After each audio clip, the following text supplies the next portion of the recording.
மீதி இருக்கிற என்னுடைய ஆயுஸ் எல்லாம் எடுத்துக்கிட்டு அதை இவங்க 4 பேருக்கு கொடுத்து இந்த பிள்ளைங்களை வாழ வைங்க. கேட்டீங்களா நீங்க?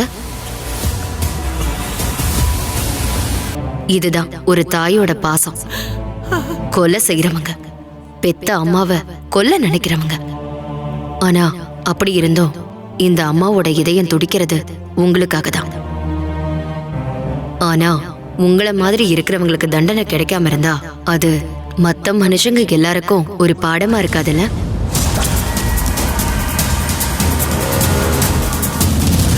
என்ன நீங்க முதல்ல வந்து பார்த்தப்போ அந்த அம்மாவே வந்த மாதிரி தான் எனக்கு தோணுச்சு.